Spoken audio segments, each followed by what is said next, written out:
Sir ఒక YCP నేత దాదాపు 1000,00,00,000 వరకు మోసపోయాడు అని జెప్పేసి ఒక కథనం ప్రచారంలో ఉంది సార్. అంటే అతను వైసీపీ అధికారంలో ఉన్నప్పుడు చాలా సంపాదించేసుకున్నాడు అక్రమంగా. తర్వాత దాన్ని విదేశాలకు తరలించే ప్రాసెస్‌లో ఒక బినామీ ని పెట్టుకున్నాడు. ఇప్పుడు అధికారం మారిపోగానే ఆ బినామీ మోసం చేసేసాడు. ఆ రకంగా ఈయన 1000,00,00,000 వరకు లాస్ అయ్యాడని జెప్పేసి కథనాలైతే ప్రచారంలో ఉన్నాయి.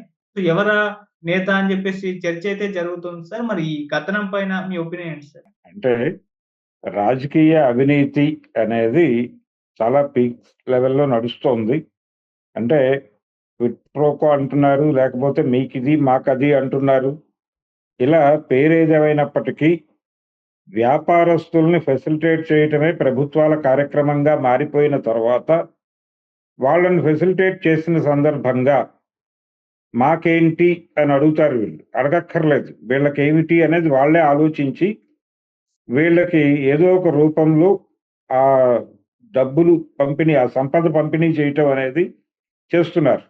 ఇది రకరకాలుగా జరుగుతుంది. వీళ్ళకొక కంపెనీ ఉంటే, ఆ కంపెనీలో షేర్లు పెట్టటము, లేకపోతే ఇంకెక్కడో ఇంకేదో కంపెనీలో షేర్ల రూపంలో డబ్బులు వీళ్ళ వైపుకు రావటము, ఇలా రకరకాల పద్ధతుల్లో ఈ డబ్బులు చేతులు మారుతూ ఉంటాయి. అది స్ట్రెయిట్ అవే డబ్బులివ్వటంగా ఉండదు.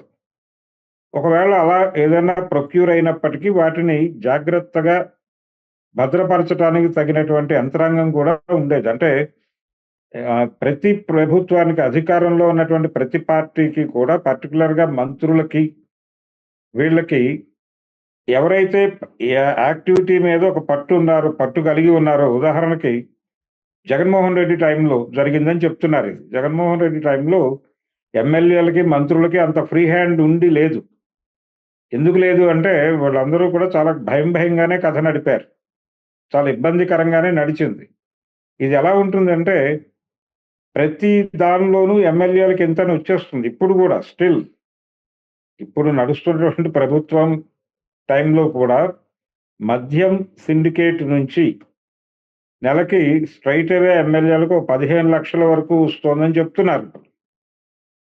ఇప్పుడు ఇసుక నుంచి డబ్బులు ఎమ్మెల్యేలకు వస్తున్నాయి. ఇలా ప్రతి చోట ఎమ్మెల్యేలకు ఎంతో కొంత ఆదాయం చూపిస్తారు. అంటే టికెట్లు కొనుక్కుంటున్నారు వీళ్ళు. కోట్లు పెట్టి టికెట్లు కొనుక్కున్నప్పుడు ఎంతో కొంత మరి రికవరీ ఉండాలి కదా! జగన్మోహన్ రెడ్డి గారి టైంలో అంత ఈజీగా జరగల. కొంచెం టైట్‌గానే జరిగింది. కొద్దిమంది మాత్రమే రింగ్ మాస్టర్‌లు ఉన్నారప్పుడు. ఆ రింగ్ మాస్టర్‌లు ఎవరో అందరికీ తెలుసు. ఆయన సకల శాఖ మంత్రి అనే పేరుతో సజ్జల రామకృష్ణారెడ్డి గారు ఉన్నాడు. ఆయనతో పాటు ఇంకొక ఇద్దరు, ముగ్గురు మాత్రమే పవర్ సెంటర్‌లు ఉన్నారు ఆ టైంలో. వాళ్ళ తాలూకా ఏదైనా ట్రాన్సాక్షన్ అటువైపుకి వెళ్ళుంటే విజయసాయి రెడ్డి కావచ్చు, వెళ్ళుంటే వాటిని జనరల్‌గా వీళ్ళేం చేసేవాళ్ళంటే ప్రతి ఒక్కరికి కూడా వాళ్ళ పరిపాలన జరిగింది ఆంధ్రప్రదేశ్‌లో గాని, హైదరాబాద్‌లో చాలా ప్రాంతాల్లో అపార్ట్మెంట్స్ వాళ్ళ పేరుతో, వాళ్ళ తాలూకా వ్యక్తులతో ఉండేవి. అంటే రకరకాల చోట్ల రకరకాల యాక్టివిటీస్ నడుస్తూ ఉండేవి. ఇవన్నీ ఈ సంపదని జాగ్రత్త చేయటం కోసం ఏర్పాటు చేసుకున్నటువంటి స్ట్రక్చర్‌లు అయ్యుండొచ్చు. ఒక టైంలో అంటే జగన్మోహన్ రెడ్డి కొంచెం క్రైసిస్‌లో ఉండగా వీళ్ళందరూ కనిపించటం మానేశారు. హైదరాబాద్‌లో కూడా.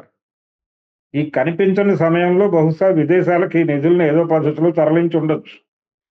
ఇది ఏదో ఒక అంటే హవాలా ట్రాన్సాక్షన్‌లో వెళ్ళిపోయినాయని చెప్తున్నారు.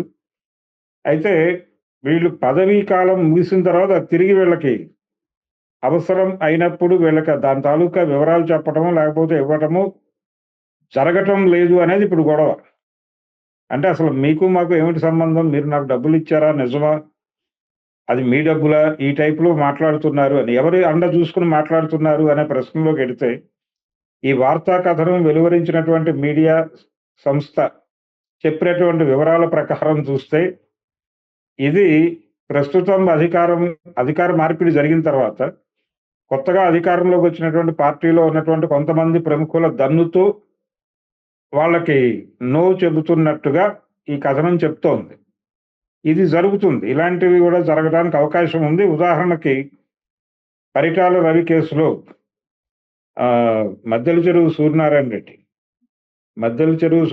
రెడ్డి, భాను మధ్య జరిగినటువంటి గొడవ మనకు తెలుసు. సూరిని అతను ఎలా చంపేశాడో మనం చూసాం. చంపడానికి రీజన్ ఏం లేదు. ఇతనికి ఇతను చాలా బయట దందాలు చేసేవాడు. ఈ దందాల తాలూకా మధ్యవర్తిగా ఇతను ఉండేవాడు. భాను. ఈ భాను దగ్గరికి అమౌంట్స్ వచ్చేవి. అవి అతని అమౌంట్స్ కాదు. అతను కేవలం కేర్ టేకర్ మాత్రమే. సూరి తాలూకా డబ్బులకి కేర్ టేకర్. కానీ ఆ డబ్బులన్నీ అతని దగ్గర పోగుపడుతున్న సమయంలో ఇంత డబ్బులను వదులుకోవడానికి అతను సిద్ధపడాలి కదా! ఇంతకాలం తన దగ్గర తను కేర్ టేకర్‌గా ఉన్న డబ్బులు ఇచ్చేయడానికి సిద్ధపడాల్సి వచ్చినప్పుడు సిద్ధపడకపోవడం వల్ల ఘర్షణ మొదలై, చివరికి అతను ఎక్కడి దాకా ఏ ఎండ్‌కెళ్ళాడు? ఎవరి వలనైతే ఈ డబ్బులన్నీ తన దగ్గర ప్రొక్యూర్ అయినాయో అతన్ని చంపేయడానికి సిద్ధపడిపోయాడు. విజయవంతంగా చంపేశాడు కదా! ఆ లెవెల్‌కి వెళ్తాయి ఈ గొడవలు. కాబట్టి ఇలాంటివి మనం చరిత్రలో అనేకం చూసాం. ఇలాంటి ఘటనలు. సో, ఇక్కడ కూడా అలాంటిదేదో జరిగి, ఇది ఎలా తేల్చుకోవాలి అని వీళ్ళు గందరగోళం పడుతున్న సమయంలో ఎక్కడో లీకేజ్ జరిగింది. ప్రస్తుతానికి పేర్లు బయట పెట్టడం లేదు గానీ, నెమ్మదిగా పేర్లు కూడా బయటకొచ్చేటువంటి ఛాన్సెస్ ఉన్నాయి.